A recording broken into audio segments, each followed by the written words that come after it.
Blood pressure की दवाई खत्म हो गई है और मुझे खांसी भी बहुत हो गई है। साहिल बेटा, आज रविवार है, तेरे ऑफिस की छुट्टी है, तो जरा मेरे लिए दवाई ले आना, खांसते हुए बोली सीमा जी।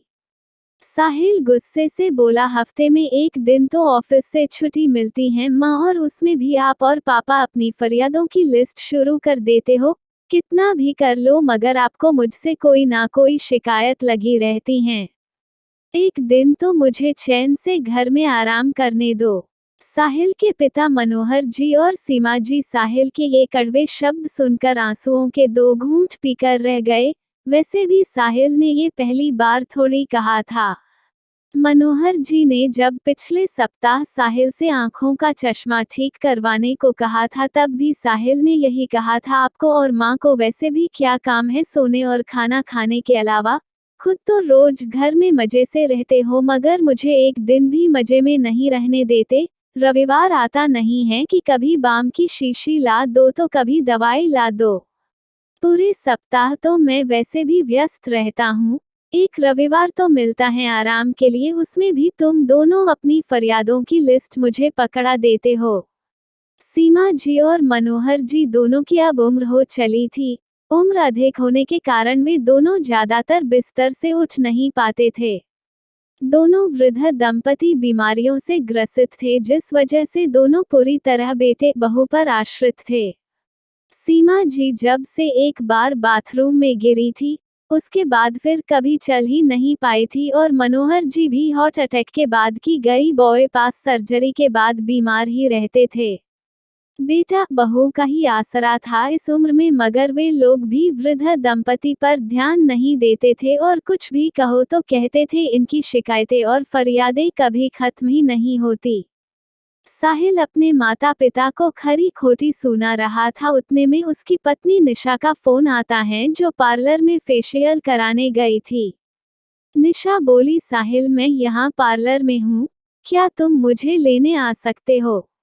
साहिल जिसकी आवाज अपने माता पिता के लिए इतनी कठोर थी, निशा का फोन आने पर जैसे उसकी आवाज में मिश्री घुल गई। हाँ डार्लिंग, अभी आता हूँ, वैसे भी आज संडे है, फ्री हूँ बोलकर उसने अपनी बाइक की चाबी निकाली और तुरंत निशा को पार्लर लेने चला गया।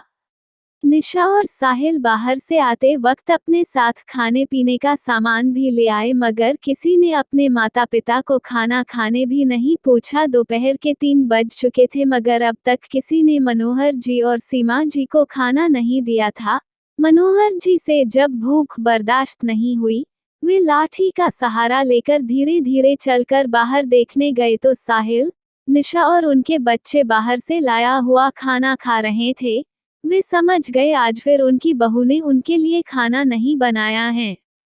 साहिल मनोहर जी और निशा का इकलौता बेटा था। जिस साहिल को पढ़ाने लिखाने में उसके माता पिता ने अपना खून पसीना एक कर दिया था, वही बेटा बड़ा होकर इतना बदल जाएगा ये किसी ने सोचा तक ना था।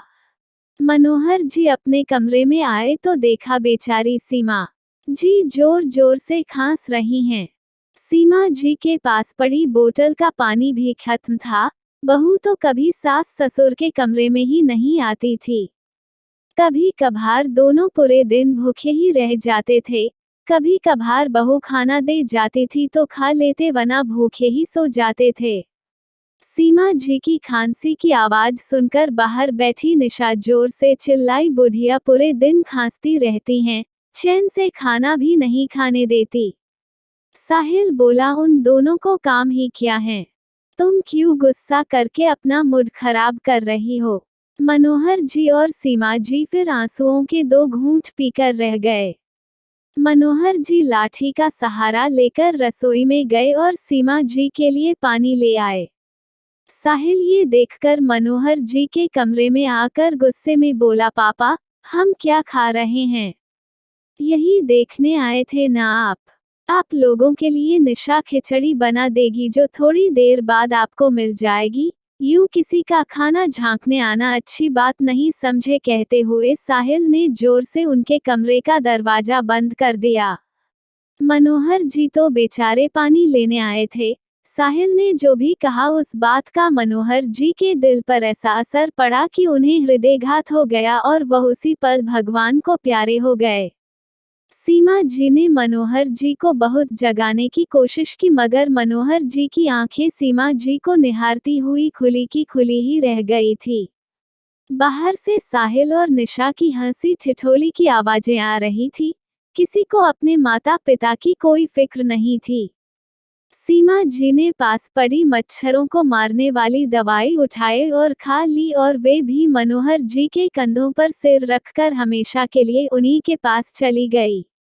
दोस्तों, ऐसा दुखद निधन किसी घर में ना हो इसलिए अपने वृद्ध माता पिता पर खूब ध्यान दें। उनकी हर इच्छाएं पूरी करें।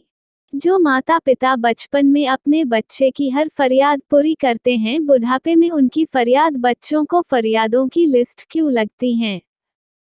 वीडियो देखने के लिए धन्यवाद। आशा करती हूँ आपको हमारी वीडियो अच्छी लगी होगी और हमें कमेंट में जरूर बताएं कि कैसी लगी है ये स्टोरी और वीडियो को लाइक जरूर कर दीजिएगा। मिलते अगली नई वीडियो में।